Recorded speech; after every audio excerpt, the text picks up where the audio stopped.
Welcome to exam sir study. This is Shivam Gupta. मैं discuss करने वाला हूँ डीएलएड थर्ड सेमेस्टर का महत्वपूर्ण विषय संस्कृत शिक्षण को।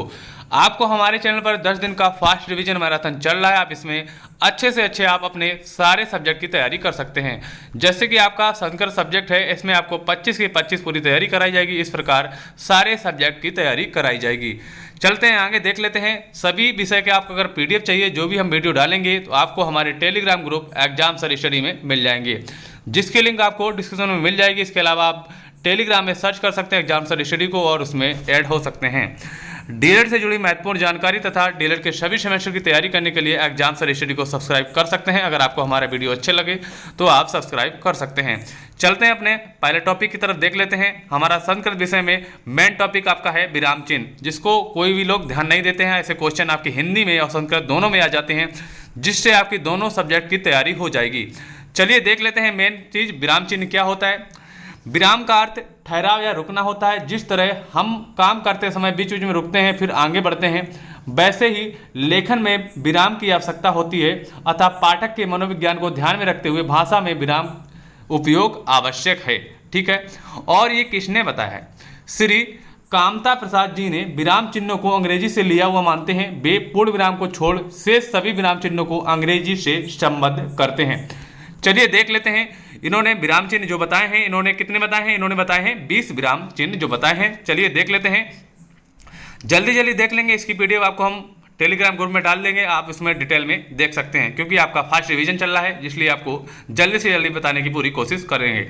जैसे कि आप देख सकते हैं, आपका अल्पविराम कैसा होता है, इसको आप देख सकते हैं।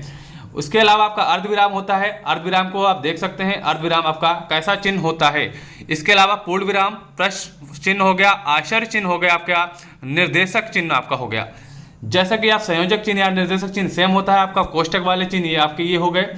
इसके अलावा चलते हैं 8 नंबर पर, आपका अवतरण चिन्ह हो गया। ठीक है, ये आपके अवतरण चिन्ह हो गए, जिसको हम उद्धरण चिन्ह भी बोल सकते हैं। उपविराम या अपूर्ण विराम आपका ये होता है, जिसको आप गुरु विसर्ग भी बोलते हैं। जैसे कि संस्कृत में आपका विसर्गों का प्रयोग बहुत ज़्यादा किया जाता है। जैसे कि बात करते हैं अगर विवरण चिन्ह की, तो विवरण चिन्ह आपका ये होता है। पुनरुक्ति चिन्ह, पुनरुक्ति सूचक चिन्ह आपके जो हो गए, क्या हो गए? जैसे कि इन्वर्टेड कामा जिसको बोलते हैं, आपके पुनरुक्ति सूचक चिन्ह होते हैं। उसी प्रकार चलते हैं आगे, लागो चिन्ह की बात करते हैं। लागो चिन्ह आपके क्या होते हैं उसके बारे में देख लेते हैं। आगे चलते हैं लोप चिन्ह की तरफ। आपके 13 नंबर पर आते हैं लोप चिन्ह, जिसको आप देख सकते हैं अच्छी तरीके से। और इन चिन्हों को आप देख कर याद कर लीजिएगा। जब भी आपको पूछा जाएगा ऐसे चिन्ह कौन से होते हैं, आप उसको बता दीजिएगा। पाद चिन्ह की बात करते हैं तो ऐसा होता है, हिंदी या संस्कृत में आपको पूछा जाएगा कि सारे के सारे चिन्ह लिखिए और चिन्ह के नाम और चिन्ह बनाना पड़ेगा, इसलिए ध्यान से देख लीजिएगा, आपकी पीडीएफ भी मिल जाएगी। दीर्घ उद्धरण चिन्ह की बात करेंगे, जो आपका ऐसा होता है पाद चिन्ह, पाद बिंदु जो होता है, पाद चिन्ह दूसरा होता है, पाद बिंदु दूसरा होता है। ये आपका हो गया हंस पद। और 18 नंबर पे चलेंगे, जो आपका टीका सूचक, यानी कि इतने जो चिन्ह आते हैं किसके अंतर्गत आते हैं? आते हैं आपके टीका सूचक के अंतर्गत आते हैं। चलेंगे आगे, देख लेते हैं। आपका दिया है तुल्यता सूचक। तुल्यता सूचक आपका बराबर यानी कि इक्वल का चिन्ह होता है। और बात करेंगे अगर समाप्ति सूचक की, तो आपके ये चिन्ह होते हैं। ऐसे ही इसमें समझाया गया है, आपको पीडीएफ मिल जाएगी, इसमें अच्छे से तरीके से देख सकते हैं। विराम का अर्थ ठहराव होता है, जो कि उन्होंने बताया कामता प्रसाद के हिसाब से कितने चिन्ह होते हैं? 20 होते हैं, वही इसमें दिया है।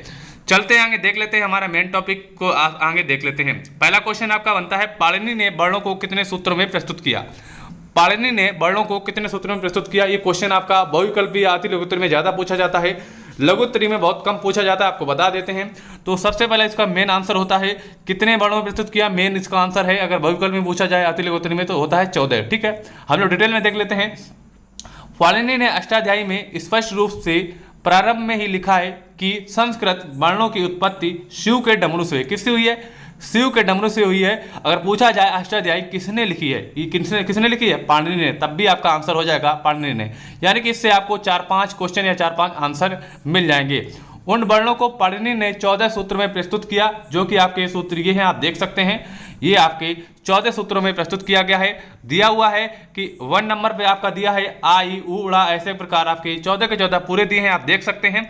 ठीक है, क्योंकि टाइम कम है, आपको सारा का सारा पढ़ाना है और आपकी पूरी संस्कृत पढ़ा के बहुत अच्छे से रिवीजन कराना है। उसके बाद मोस्ट इंपॉर्टेंट भी क्वेश्चन आपको बाद में पढ़ाना है। चलते हैं नेक्स्ट क्वेश्चन पर, देख लेते हैं। क्वेश्चन आपका क्या है? क्वेश्चन है वर्ण कितने प्रकार के होते हैं? वर्णों की अगर बात करेंगे तो मूल रूप से वर्ण 2 प्रकार के होते हैं। जैसा कि आपको पता है, स्वर और व्यंजन। कौन कौन से? स्वर और व्यंजन, स्वर वर्णों का उच्चारण स्वतंत्र रूप से होता है। स्वर वर्णों का उच्चारण स्वतंत्र रूप से ऐसे होता है क्योंकि स्वर को बोलने के लिए किसी भी व्यंजन की आवश्यकता नहीं होती है, किंतु व्यंजन के उच्चारण में स्वरों की सहायता लेनी पड़ती है। बिल्कुल, अगर आप किसी भी व्यंजन शब्द को बोलेंगे तो उसमें स्वर अवश्य लगेगा। जैसे कि आपका ये मूल शब्द लिखा है, इसमें स्वर कहाँ है बताइए? जो ऊ की मात्रा है, यानी कि ऊ जो आपका है ये आपका स्वर है। यानी किसी भी व्यंजन को लिखने के लिए स्वर की आवश्यकता पड़ती है, लेकिन स्वर में ऐसा नहीं है कि स्वर बिना व्यंजन के भी बोला जा सकता है, लिखा भी जा सकता है। चलते हैं यहाँ पे देख लेते हैं, उस आधार पे देख लेते हैं कौन कौन से स्वर हैं। अगर बात करेंगे स्वर की, पहला आपका होता है हास्य स्वर। स्वर के अगर प्रकार देंगे तो हास्य स्वर हो जाएगा, जिसमें आपके कौन कौन से होते हैं? आ, ई, ऊ और ऋ और रा, ये आपके हास्य स्वर के अंतर्गत आते हैं। अगर बात करेंगे दीर्घ, यानी कि जिसमें हास्य से मतलब दोगुना समय लगता है, वो होते हैं आपके दीर्घ स्वर। जैसे कि बड़ा आ हो गया, बड़ी ई हो गई और बड़ा ऊ हो गया, री हो गया, एवं ए ओ और आपके जो है दीर्घ स्वर हो गया, जिसमें हास्य स्वर से 3 गुना टाइम लगता है। हास्य स्वर से 3 गुना टाइम लगता है बोलने में, वो आपके प्लुत स्वर होते हैं। ई का मतलब ऊ, इसका मतलब ये है जो 3 जैसा आपको दिख रहा है, इसका मतलब है इस शब्द को बहुत देर तक बोला जा रहा है। जैसे कि ई बहुत देर तक बोला जा रहा है, यानी कि इससे 3 गुना समय ज़्यादा लगाया जा रहा है, इसका मतलब प्लुति होता है। जो ये लगे हैं ये सब प्लुत हैं, यानी इन अक्षरों के बाद जो प्रयोग किए गए हैं ये प्लुत हैं। चलेंगे आगे देख लेते हैं। आगे दिया है उपयुक्त स्वर को उदात्त, अनुदात्त एवं स्वरित रूप में भी उच्चारित किया जा सकता है। आगे देख लेते हैं। उदात्त में हम वर्णों का उच्चारण उच्च स्वर में करते हैं। उदात्त का मतलब क्या हो गया? उदात्त में हम वर्णों का उच्चारण उच्च स्वर में करते हैं, अनुदात्त में मंद यानी कि निचले भाग से, तथा स्वरित में मध्यम अर्थात ना बहुत तीव्र ना बहुत मंद स्वर में करते हैं। इनके सारे के मतलब इसमें समझाए गए हैं, अर्थात ये दोनों सम्मिश्रण स्वर हैं। ये स्वर केवल वैदिक संस्कृत में प्रयुक्त होते हैं। यानी किस में प्रयुक्त होते हैं? ये स्वर आपके जो हैं वैदिक संस्कृत में प्रयोग होते हैं। कौन से? उदात्त, अनुदात्त और स्वरित, ये तीनों आपके हैं वैदिक संस्कृत में प्रयुक्त होते हैं। चलते आगे देख लेते हैं। आगे क्या दिया है? आगे दिया है 25 स्पर्श व्यंजनों को भी वाग्यंत्रों के आधार पर 5 वर्गों में व्यक्त किया जा सकता है। देख लेते हैं कौन कौन से वर्ग में व्यक्त किया जा सकता है। अगर बात करेंगे कंठ की, कंठ में कौन कौन से आते हैं? आपका आता है का, खा, गा, घा और इंग्या। ठीक है, ये आपके आते हैं किसके अंतर्गत आते हैं? ये आते हैं का वर्ग के अंतर्गत, जिसको हम कंठ बोलते हैं। कंठ आपका कहाँ पर गले में होता है? कंठ, जो कि आपको टच करने से ही दिख जाता है, ये आपका कंठ होता है। ये वर्ड आपके जैसे बोलेंगे का, कहाँ से आवाज निकल रही है? आपकी का, कंठ से निकल रही है। ऐसे ही देख लेते हैं। आगे देख लेते हैं कौन सा आता है। आगे आपका आएगा तालब। तालब की अगर हम बात करें तो तालब कहाँ होता है आपके? अगर पूछा जाए आपके गले से लेके मुंह तक तालब कहाँ होता है? ये होता है आपके मुंह के भीतर की छत का पिछला भाग। मुंह के भीतर की छत का पिछला भाग होता है, वो क्या होती है? तालू होती है, तालब होती है। तो अगर चा बोलेंगे ना, चा आपकी आवाज वहीं से निकली, मुंह के भीतर की छत का पिछला भाग, तो ये आपका चा, छा, जा, इसीलिए इसके 5 जो वर्ग हैं इसी के अंतर्गत आते हैं। अगर बात करेंगे मूर्धन की, तो मूर्धन होता है मुंह के भीतर की छत का अगला भाग यानी टा अगर बोलेंगे तो आपको समझ में आएगा, मुंह के भीतर की छत का अगला भाग से आप बोल रहे हैं। तो इसके अंतर्गत आते हैं टा, ठा, डा, अड़ा और अड़ा। ठीक है, ढक्कन वाड़ा और अड़ा आ गया। और बात करेंगे दंत की, दंत में क्या होता है आपका? ऊपरी दांतों के निकट से, ऊपरी दांतों के निकट से बोलते हैं। जैसे बोलिए ता बोलेंगे तो आपका जो जीभ है ना ऊपरी दांतों से टच होके आएगी, ता। ठीक है, आगे चलते हैं। अगर ओष्ठ की बात करेंगे, अगर ओष्ठ से कोई भी चीज मतलब कोई भी वर्ड बोलते हैं तो आपकी क्या होगा? दोनों ओंठ टच हो जाते हैं। कैसे? पा बोलेंगे तो आपके दोनों ओंठ टच हो जाएंगे, तो वो आपके कौन से होते हैं? ओष्ठ व्यंजन होते हैं। जैसी जैसी क्रिया होती है उसी प्रकार से उसमें इनको डाल दिया गया है। यानी कि जो वर्ड सारे के सारे ओंठ टच होंगे तो ओष्ठ के अंतर्गत आते हैं, जो दांत वाली क्रियाएं करते हैं वो दंत के अंतर्गत आते हैं। ऐसे ही मैं ऊपर आपको सारे के सारे बता चुका हूं। चलते हैं आगे देख लेते हैं।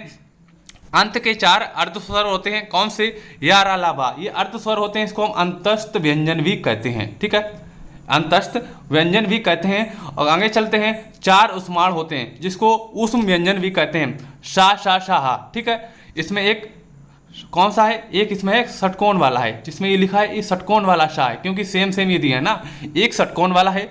ठीक है, चलते हैं आगे देख लेते हैं। आगे देख लेते हैं क्या है। एक अनुस्वार होता है, ठीक है। अनुस्वार किसे बोलते हैं? जो अंगा आपका होता है, अंग होता है, ये आपका होता है अनुस्वार, अनुनासिक, ठीक है। एक विसर्ग होता है, विसर्ग कौन सा होता है? अंगा वाला जो होता है आपका, ये विसर्ग होता है, जिसको हम कठोर ध्वनि भी बोलते हैं। विसर्ग के अनुसार एक जेवा मूली तथा खा जो एक की का और खा से पहले उच्चारित होते हैं, तथा दो उपमानीय पा तथा फा जो पा फा से पूर्व उच्चारित होते हैं। जो आपके यम की बात करें तो यम आपके ये होते हैं, यम होते हैं कू खू घू घू, ये आपके यम होते हैं। अगर पूछा जाए यम व्यंजन कितने होते हैं, यम आपके 4 होते हैं, जो कि आपके ये दिए हैं, ये सारे यम व्यंजन होते हैं जो यू द्वारा प्रदर्शित होते हैं। यम को किससे प्रदर्शित करते हैं? यू से प्रदर्शित करते हैं। वे केवल वैदिक संस्कृत में प्रयुक्त होते हैं, ये भी आपके वैदिक संस्कृत में ही प्रयुक्त किए जाते हैं। चलिए आगे देख लेते हैं। आगे हमारा क्वेश्चन है उच्चारण दोष के प्रकार बताइए। उच्चारण दोष के प्रकार बताइए। जो उच्चारण दोष का प्रकार किस प्रकार होता है आपको बताना है। अलग अलग लोगों का उच्चारण यद्यपि अलग अलग प्रकार से होता है, किंतु कुछ उच्चारण दोष अलग ही स्पष्ट ध्यान खींच लेते हैं। इस विषय में पाणिनि ने स्पष्ट कहा है कि उच्चारण ऐसा नहीं होना चाहिए जो कि आगे दिया है। पहला नंबर है जीभ दबाकर उच्चारण करना तथा वर्णों को मुंह में ही काट देना, ये आपका उच्चारण दोष के अंतर्गत आता है। आपको पेपर में पूछा जाएगा, आपको उसके प्रकार लिखने पड़ेंगे, कौन कौन से प्रकार होते हैं, यही आपको आंसर लिखना है। जैसे कि ऐसे क्वेश्चन बहुत ज़्यादा आते हैं, इसीलिए हम ये क्वेश्चन लेकर आए हैं। वर्णों को जल्दी जल्दी बोलना त्वरित दोष होता है। जैसे कि आप किसी भी वर्ड को जल्दी जल्दी बोल रहे हैं तो आपका ये त्वरित दोष होता है, ये उच्चारण दोष के अंतर्गत आता है। अगर बात करेंगे तीसरे नंबर की, वर्णों को फेंकता हुआ बोलना, ये कौन सा होता है? निरस्त दोष होता है, जो फेंकता हुआ बोलता है, ठीक है। अगर बात करते हैं चौथे नंबर की, एक एक कर बोलना, बहुत विलंबित करके बोलते हैं, जैसे एक वर्ड बोल दिया, कथा जैसी चल रही है, फिर दूसरा बोल दिया, तो ये विलंबित, ये भी उच्चारण दोष के अंतर्गत आता है। आपको बच्चे को पढ़ाएंगे, बहुत अच्छे से पढ़ाएंगे, एक लय से पढ़ाएंगे और जिसमें कोई भी दोष ना हो। आगे देख लेते हैं गदगद स्वर में बोलना, ये भी गलत है। गाकर बोलना, ठीक है, ये भी उच्चारण दोष के अंतर्गत आता है। अगर जब आपको गाना पड़े तब गाइए, लेकिन हमेशा मत। देख लेते हैं तुतलाकर अंदर ही अंदर बुदबुदाते हुए वर्णों की पीड़ित करते हुए बोलना। जैसे कि किसी बच्चे को अगर मार दो तो भारतीय तरीके से नहीं बोल पाता, डर की वजह से, तो अंदर ही अंदर बुदबुदाते हुए बोलता है, या फिर ऐसे आप पढ़ाते हैं किसी को, ऐसे बोलते हैं, तब भी आपका ये उच्चारण दोष होगा। चलते आगे देख लेते हैं। 8वें नंबर का आपका उच्चारण दोष कौन सा, देख लेते हैं। अक्षरों एवं पदों के बीच बीच में रखा जाना। जैसे कि कोई शब्द बोल रहे हैं, उसमें आप कोई भी अक्षर छोड़ देते हैं, यानी कि सर्राटे में जल्दी निकल जाते हैं, तो ये भी आपको दोष नहीं करना है। दीन स्वर में बोलना, यानी कि बहुत धीरे स्वर में भी नहीं बोलना है, ठीक है। नाक के स्वर बोलना, मिमियाते हुए स्वर में बोलना, ये भी आपके उच्चारण दोष के अंतर्गत आते हैं, ये आपको गलती नहीं करनी है। यानी कि जब आप बच्चों को पढ़ाएंगे ये गलती नहीं करनी है। यही क्वेश्चन आपके पेपर में पूछे जाते हैं, बहुत ज़्यादा पूछे जाते हैं। चलते हैं अगले क्वेश्चन की ओर। क्वेश्चन है अशुद्ध उच्चारण के कारण बताइए। जो बच्चा आपका है, जो मतलब बच्चा विद्यालय में पढ़ना जाता है, उसका अशुद्ध उच्चारण क्यों होता है, किस कारण के होता है, आपको ये बताना है। जैसे कि हो गया शिक्षक का अनुकरण, जैसे कि आप पढ़ा रहे, हम पढ़ा रहे, कोई भी पढ़ा रहा है विद्यालय में, यानी कि प्राथमिक विद्यालय में बच्चे को अगर पढ़ाया जा रहा है, बच्चे को जो पढ़ाएंगे बच्चा वही सीखेगा। अगर आपने अशुद्ध उच्चारण कर दिया तो बच्चा उसका अनुकरण करेगा और वो अशुद्ध बोलने लगता है। तो इसका मतलब यही हो गया, शिक्षक का अनुकरण का मतलब यही हो गया। चलते आगे देख लेते हैं माता पिता के अशिक्षित होने के कारण। देख लेते हैं वे प्यार के कारण बालक को गलत बोलने पर भी प्रसन्न हो जाते हैं। जैसे कि आप देखते हैं बच्चे छोटे छोटे होते हैं, वो गलत बोलते हैं लेकिन माँ बाप खुश हो जाते हैं, लेकिन वहीं ऐसा नहीं करना चाहिए। बच्चे जैसे ही बड़े होते जाते उनको समझाना चाहिए कि आप गलत बोल रहे हैं, उनको समझाना चाहिए, क्योंकि बच्चे गलत आदत पड़ जाती है जिससे वो अशुद्ध उच्चारण करने लगते हैं और ध्यान नहीं देते, कभी कभी शब्दों के से स्वयं भी अनभिज्ञ होते हैं। स्वयं अनभिज्ञ का मतलब है कि माता पिता अशिक्षित होने के कारण वो अनभिज्ञ होते हैं। चलते हैं अगले क्वेश्चन की ओर। क्वेश्चन हमारा क्या देख लेते हैं। क्वेश्चन है मनोवैज्ञानिक प्रभाव। कभी कभी अशुद्ध बोलना हमारे मन की स्थिति जैसे शंका, भय, झिझक या हिंसा के कारण भी विद्यार्थी बोलने में घबराते हैं और भाषा प्रवाह में अव्यवस्था उत्पन्न हो जाती है। कभी कभी जो बच्चे होते हैं शंका, भय, यानी कि अगर बोर्ड पे लाकर खड़ा कर दिया जाए तो उनको एक भय हो जाता है जिससे वो साफ साफ नहीं बोल पाते हैं। इसका मतलब यही समझाया गया है। चलते हैं अपने नेक्स्ट पॉइंट पर। नेक्स्ट पॉइंट अब क्या है, दुर्अभ्यास की आदत, यानी कि दुर्अभ्यास, गलत अभ्यास के कारण। कभी कभी गलत अभ्यास के कारण ही बालक अशुद्ध बोलता है, पर वह समझता यही है कि वह शुद्ध बोल रहा है। यानी कि कोई भी चीज़ वो अगर सीख रहा है लेकिन वो गलत सीख रहा है, वही बार बार अभ्यास कर रहा है, तो पक्का वो गलती सीखेगा ना। तो इसलिए आपको उस बच्चे को प्राइमरी स्कूल में, जूनियर स्कूल में अच्छे से बताना है और सही बताना है। ठीक है, चलते हैं अपने अगले क्वेश्चन की ओर। क्वेश्चन हमारा क्या है देख लेते हैं। शब्दों का लोप, जैसे मैंने कहा स्थान पर मैंने कही बोल देते हैं। बहुत जगह ऐसी भाषाएं होती हैं ना, बोलते हैं मैंने कही, यानी कि गलत है, लेकिन ये गलत ऐसा नहीं बोलना चाहिए, क्योंकि आजकल के बच्चे हैं उनको सही से समझाना चाहिए। क्योंकि सारे बुक्स में अब तो अधिकतर सारे पेरेंट्स पढ़े लिखे हो गए हैं, फिर भी मैं समझता हूँ, लेकिन बहुत सारी जगह ऐसे हैं, गाँव में चले जाओ लेकिन वहाँ पर ऐसा ही बोलते हैं, मतलब अशुद्ध उच्चारण होते हैं उनके मैंने कही, लेकिन ऐसा नहीं बोलना है, ना स्कूल में आपको ऐसा बोलना है। चलते हैं अपने नेक्स्ट क्वेश्चन की तरफ, देख लेते हैं। क्वेश्चन आपका वही है, पॉइंट देख लेते हैं नेक्स्ट। सामासिक प्रभाव के कारण, ठीक है, सामासिक प्रभाव के कारण अवधि में तो सा का उच्चारण ही नहीं है, वे लोग भी कभी कभी शशि का उच्चारण शशि ही करते हैं। यानी कि सामासिक उच्चारण ऐसा हो गया, यानी कि शशि जो है उसको शशि करते हैं, यानी कि हो तो सा गया लेकिन ये दूसरा सा है, सीटी वाला सा लगना चाहिए लेकिन सरौता वाला सा का प्रयोग कर देते हैं। सीटी वाला नहीं है, सीटी वाला तो ये भी होता है, यानी कि इस सा का प्रयोग करना चाहिए लेकिन इस सा का प्रयोग कर देते हैं। चलते हैं अपने नेक्स्ट पॉइंट की तरफ। नेक्स्ट पॉइंट आपका क्या दिया देख लेते हैं। अनावश्यक शब्दों का आगम ही उच्चारण दोष का कारण कभी कभी होता है, जैसे स्पर्श का उच्चारण स्पर्श कर देते हैं। ऐसा ही हो गया, स्कूल का स्कूल ई बनाकर लिख देते हैं, स्पर्श का ई लगाकर स्पर्श लिख देते हैं। उच्चारण शिक्षा पर ध्यान न देने के कारण भी छात्र अशुद्ध बोलते रहते हैं। ठीक है, नेक्स्ट पॉइंट देख लेते हैं। अज्ञानता वंश भी लोग आशीर्वाद बोलते रहते हैं। ठीक है, आगे चलते हैं, देख लेते हैं। आगे देख लेते हैं संस्कृत का मेन टॉपिक को, जिसका आपका है वर्ड। इसके अभी हम आपको क्वेश्चन भी कराएंगे। वर्ड कौन कितने प्रकार के होते हैं? 2 प्रकार के, जो आपको मैं ऊपर बता चुका हूं। जैसे कि आपका हो गया स्वर, एक हो गया व्यंजन। ठीक, इसमें 9 स्वर उठाएंगे, इसमें 33 उठाएंगे। इसमें 33 कैसे हुए? इसमें 33 ऐसे हुए, 25 इसमें मिला दिए क्या, स्पर्श व्यंजन, 4 मिलाए अंतस्थ व्यंजन और 4 मिलाए उस व्यंजन, तो आपके 25 4 29, 4 कितने हो गए? 33 हो गए। तो ये आपके 33 हो गए। इसकी बात अगर करेंगे स्वर की, स्वर में आपका हास्व आ गया, दीर्घ आ गया और प्लुत आ गया। चलिए देख लेते हैं। इसमें हम आपको पूरे के पूरे स्वर और व्यंजन जोड़कर दिखाएंगे कितने हो जाते हैं। स्पर्श की अगर बात करेंगे, अगर स्पर्श व्यंजन कितने होते हैं? 25 होते हैं, जैसा कि आपको बता चुका हूं। का वर्ग से लेके पा वर्ग तक जितने हैं, कितने? 25 आते हैं। ये 25 हो गए। के से लेकर माँ तक यदि 8 या लावा हो गए, और अंतस्थ व्यंजन कितने हो गए? 4 आपके हो गए। उस व्यंजन आपके 4 हो गए, कौन से? सा सा सा। ठीक, अगर बात करेंगे यम की, यम आपके कौन से होते हैं? कू खू गू गू, जो आपको ऊपर मैं बता चुका हूँ। अनुस्वर आपके होते हैं, कौन क्या होता है? अनुस्वर अंग होता है आपका। और विसर्ग की बात करेंगे तो अंगा होता है। ठीक है, आगे चलते हैं। एक आपका क्या हो गया? उपमान्य हो गया। उपमान्य हो गया आपका पाफा। ठीक है, स्पष्ट होता है आपका लरा। ऐसे ही अगर हम जोड़ लेंगे 25 + 8 + 4 + 4 1 + 1, ऐसे हमारे कितने हो गए? 25 हो गए। क्या हो गए? 25 हमारे हो गए व्यंजन। तो हमारे क्या होते हैं? 21 होते हैं स्वर और 25 व्यंजन। अगर जोड़ेंगे 45 व्यंजन हो गए, तो टोटल कितने हो जाएंगे? हमारे हो जाएंगे 64। तो हमारे टोटल कितने होते हैं? 64 होते हैं। चलते आगे देख लेते हैं। आगे इसके हम क्वेश्चन कर लेते हैं। पाणिनि के अनुसार संस्कृत में वर्णों के सूत्र हैं। वर्णों के कितने सूत्र हैं? आपको ऊपर बता चुके हैं, 14 हैं। कितने हैं? 14 हैं। बात करेंगे नेक्स्ट क्वेश्चन की। संस्कृत में कुल ध्वनियां की संख्या कितनी है? आपको बतानी है संस्कृत में कुल ध्वनियों की संख्या कितनी है। आपको हम बता चुके हैं, कितनी है? 64 है। कितनी? 64। कैसे? 21 हो गए आपके स्वर और टोटल 45 हो गए व्यंजन। अगर जोड़ देंगे कितने हो जाएंगे? 64 हो जाएंगे। चलते हैं आगे देख लेते हैं।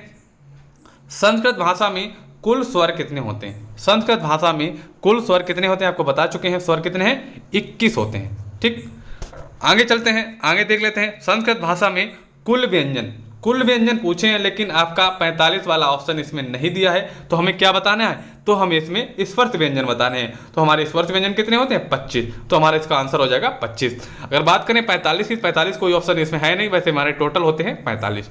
चलते हैं नेक्स्ट क्वेश्चन की ओर। क्वेश्चन हमारे क्या देख लेते हैं। क्वेश्चन है, संस्कृत भाषा में यम है। यम आपको बता चुके हैं कौन कौन से होते हैं? कू खू गू गू, ये आपके 4 यम होते हैं। और कितने होते हैं? 4। आपको यही आपको इसमें आंसर देना था। चलते हैं अपने नेक्स्ट क्वेश्चन की ओर। क्वेश्चन हमारा क्या देख लेते हैं। क्वेश्चन है, संस्कृत भाषा में वर्ण के भेद कितने भेद होते हैं? आपको इसका सही आंसर करना है। संस्कृत भाषा में वर्ण 2 प्रकार के होते हैं। कौन कौन से? स्वर और एक व्यंजन। अगर फ्रेंड्स आपको हमारा वीडियो अच्छा लगा तो वीडियो को लाइक करें और ज़्यादा से ज़्यादा शेयर करें। अगर आपने हमारा चैनल सब्सक्राइब नहीं किया है सब्सक्राइब कर लें, क्योंकि आपको डेली की डेली सारे सब्जेक्ट की क्लास मिलती रहेंगी। अब आपको मिलते हैं अपने अगले वीडियो में, तब तक के लिए जय हिंद, वंदे मातरम दोस्तों।